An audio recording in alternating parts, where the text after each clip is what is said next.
Welcome back to Freedom Ticket Walmart. In this video, we're going to talk about the dashboard and all the reporting for your Walmart pay-per-click advertising. So we're going to actually share a screen and Michael is going to walk you through all the details and how you can analyze whether or not your campaigns are performing. So you want to take it away?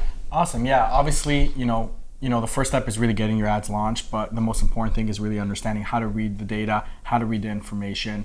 The Walmart dashboard, even though it's Connect dashboard, even though it's pretty new, there's still a lot of good data here. When we run ads for our client, we have a separate dashboard that we use because we use an API partner, so there's other data that you have, but the information you have here to start is really more than enough to start getting an idea. So I'm just going to do a kind of quick walkthrough of the different things. So when you log in, you're going to see your dashboard. You're going to see impressions, clicks, units sold, click-through rate, conversion rate, total attributed sales to revenue, right? So this is the amount of sales you made for your ad spend. Now, for this, there's option over here. You could change it to 3-day, 14-day, or 30-day attribution. And what that means is, let's say somebody clicked on an ad and within 3 days they bought it, then you're gonna see $106,000 in revenue for $36,000 in spend. But if I click 30-day attribution, that means from when they clicked the ad and they had up to 30 days to buy it, you're going to see the attributed sales is really a little bit more. So there were approximately a little bit more because there are some people that click on it, they find the product, but they only buy it a few days later, a few weeks later. So that's up to you how you want to see your data, but they have that drop down there. Now you're going to see a pretty standard graph over here. Walmart uses ROAS as their metric, so return on ad spend. So if you spend $10 in ads to sell a $10 product, that's a 1 ROAS. So we're at a 309 for this account, which is pretty good. If you look over here, it's going to give you a brief of your top campaigns by ad spend. It's going to show you just ad spend, ROAS, click-through rate, conversion rate, and your average cost per click, your average CPC. So this is just good to just get a really quick overview of what are the campaigns that are costing you the most money. Obviously, that's just what matters. You could filter your data over here, last 7 days, last 30 days, this month. So you could see different data over here. You see for this month, there's some different metrics. So then that's just the overview dashboard. Now what you're going to want to do is you're going to want to go over here to campaigns. This is the next thing. What you could do over here is there's different ways for sorting. So first of all, you could do by dates. How far back can you go on this? You could go up, well, they say over here up to 2 years. Well, on the dashboard it said up to 2 years, but you could go all time. Wow, that's awesome. But there isn't Walmart. At Walmart, this dashboard hasn't even been available for 2 years. So if you go over here, we started advertising from almost the beginning, but if you go last 2 years, you only see it really start here because that's when we started running ads with them, but I don't even think it was launched in January. So you could filter by date. So we're gonna go last 30 days. You could filter based on schedule, live, paused, and ended. I'm gonna click also, I wanna also see live. What you're gonna see over here is that you're gonna have all these column names. Now, a lot of times I like seeing if I'm looking, it depends what you're coming to this dashboard to see. If I'm trying to see what's costing me the most money. So what I do is you just click on spend and it filters your campaigns for the highest spend. Right, if I'm trying to see how much remaining budget, ones with the lowest remaining budget, I could click over here, and then it'll show me lowest remaining budget, which is a lot with 0 remaining budget, right? So you could just click on it. Those are scheduled though, so. Yeah, so that's why those ones don't have you, right, because it's unscheduled. But for here, for example, for clicks, I want to see ones with the most clicks. I'm going to click on it, and then this one has the most clicks. So I might want to go into that, and then I might want to see the ones with the highest ROAS. This one has a 41 ROAS, which is crazy. Mm-hmm. We only spend $4 and we made 167 in sales. Now, a lot of times you're going to see really high ROAS because there isn't a lot of data supported. So it could be a few people that clicked, they bought it, but that's obviously really good, 41 ROAS and 14 clicks, which is enough where it's some data. But obviously it's, you see, this is an automatic campaign, which is interesting. So it caught on a few good keywords and you're going to see that once in a while, but 41 is crazy. But with 3-4 ROASs, we're happy. But this is how you kind of could see data, and you could go into it. You could actually click into the campaign from here, and you could see, similar to the main dashboard, you could see like a version of it just for this specific campaign, and you could actually filter it by ad group, page type performance, or platform performance. So you also could actually filter what fields you show over here on this dashboard.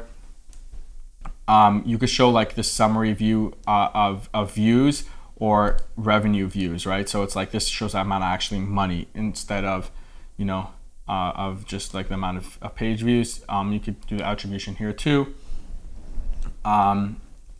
This is a new thing they added where you could actually have the history log where you could see the things that were made to the campaign. So you could see like which users made changes. So I could see over here which users were making changes, which is kind of cool. And you could see like, oh, this person made the change, it did, this is the impact it has. So that's kind of cool. So we like going into that. Let's go back. So that's how you kind of see an overview of your campaigns. You could also search by your campaigns. That's why you definitely want a campaign naming structure. We always put our item number in front, so that way it's easy for search for campaigns for it. So it's like 10171. That's your product ID, or no, that's not your product ID. That's just our internal internal item number. So I see any campaigns with this product, and then it's like mad easy to see. That makes sense. Kind of what that is, yeah. So that's kind of cool. So that's just why also naming is important, especially you could just export everything to a CSV and store it that way. But when you want to look at through this dashboard, especially because it's just so easy to click through things and just have this really nice, neat view. And it's like you could see the dates, and it's like you could see, like if you see your impressions drop all of a sudden, that could be that like somebody's outbidding you, and it's like, then you have to start bidding more. So I think that's really important also. Going back to that naming structure, I mean, it seems like maybe if you only add a few products that it might not be important, but eventually it just gets really, really messy if you don't have a really good naming structure. Exactly. So I'm sure a lot of people who are watching have a good naming structure, or hopefully they do. But if not, they can always start off, right, with Walmart on the right foot. Exactly, right? So here, the next thing you could really go to is optimization tools. Under optimization tools, there's this keyword tool, which we quickly discussed. Yeah, so you could mess around with it a little bit and get used to it. But what's more important here is rules. So for rules, there's two main types of rules. There's automation rules where you set up rules, and based on certain triggers, there will be different things that happen to your campaigns.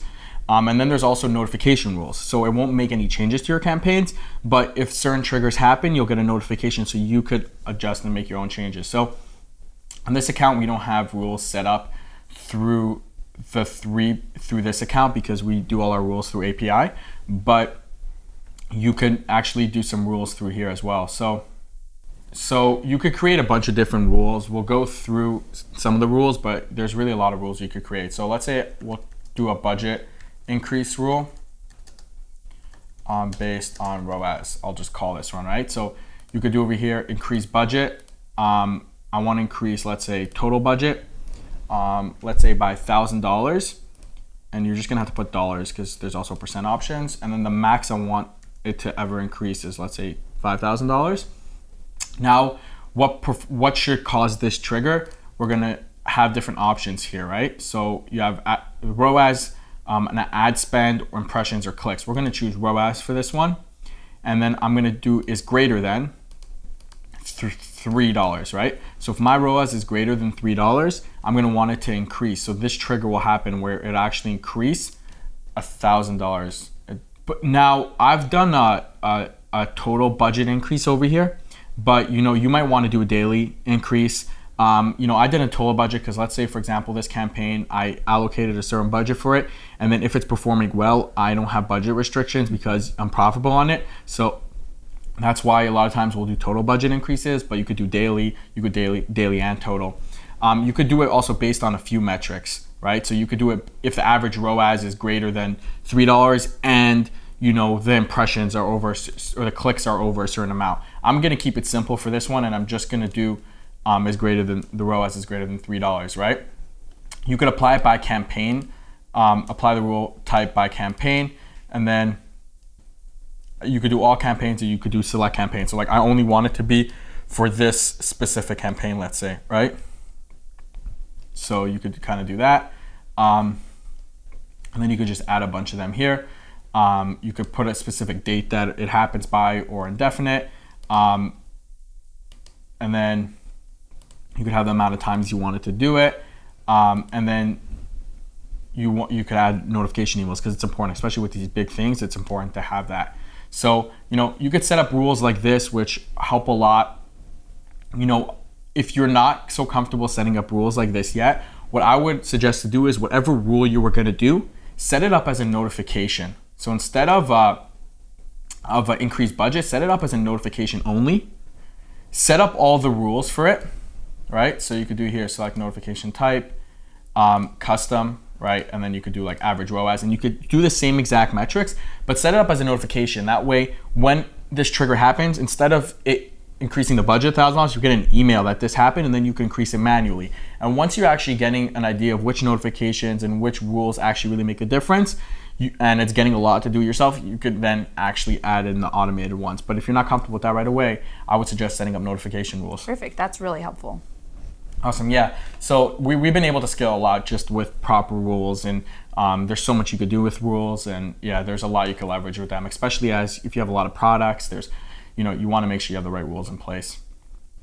So that's for optimization tools. Then the next thing you're going to see is reports. So there's a few different sections on the reports. We'll go through kind of one at a time.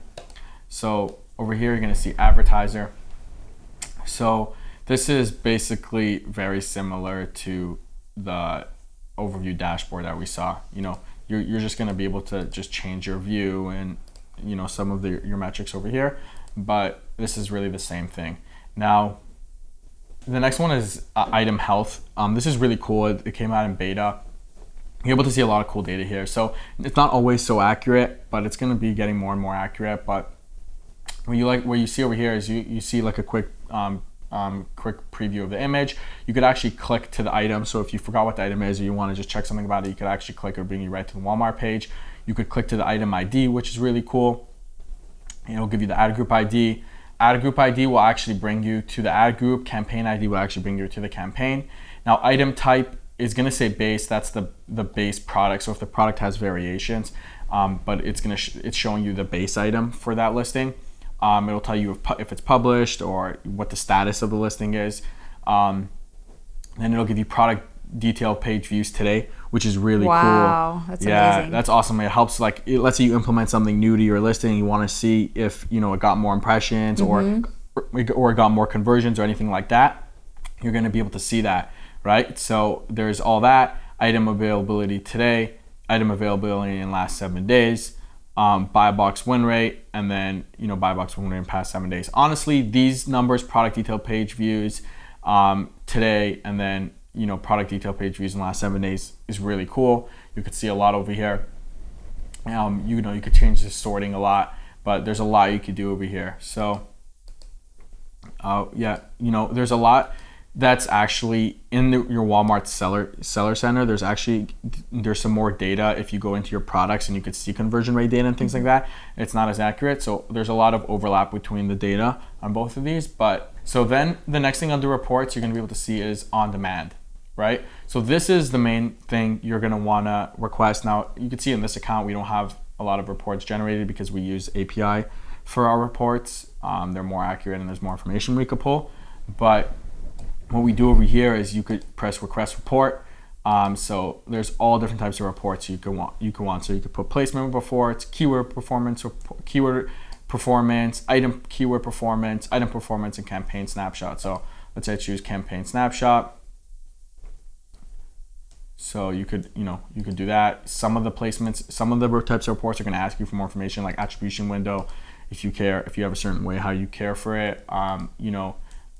If you want to see all of it, or you want to see the culminative of the entire report, or you want to see daily breakdown, you're going to put the report period, and then you could press. You could have the report submitted, and then you're actually going to see it over here. So you're going to be able to see all your reports over here. This is when you want a report created on demand. You're looking into your campaigns, you want something created, you actually just set it over here, which is honestly, you're going to want these. There's a lot of information you can pull from these, and we schedule them all the time.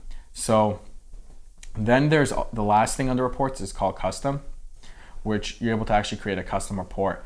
Now, is this available for everyone right now, or is it just this is on all accounts. You should see it, and it's actually a really cool little table you can mess around with. I get glitches sometimes when I mess with it, but you could get kind of used to it, and it's pretty cool. So like I could filter by, the previous week, month, quarter, year. There's all these different things, so you can measure by different kind of data points. So what you could do over here is you could basically add into this report. So you could add basically, campaign ID into it, and then you could see a bunch of data, right? So for campaign ID, like here's all the data for specifically for campaign ID. If I want to see, based on ad group names, I could just drag that in, and then I could see based on ad group names. I could see impressions, click, ad spend. You could see all this stuff. So there's pretty cool things you could do here. You could also change the measure over here. It has it set to certain things, but you could change it around. You can move around the order. You just play around with it, and you could do different things. So you could also pin different things over here on the side. It's a pretty cool new kind of custom report that came out, and there's really a lot you can learn if you just mess around with it. One more thing is, the last thing you'll see is Seller Center. That'll just bring you right back to your Seller Center account. And yeah, that's it. All right, well, thank you so much for going over these reports. I think what's cool about all these reports is that they're, I think, a little bit better than other platforms that we've seen, especially this custom report. I am really excited to play around with that, and just seeing those impressions on a daily basis. I mean, this is really good stuff. So thank you so much for going over that in detail, and I hope this was helpful for everyone watching, just so that you can go over, analyze your campaigns, and all the tools that you have at your fingertips to help you to really optimize your pay-per-click advertising. So thank you for tuning in, and we'll see you in the next video.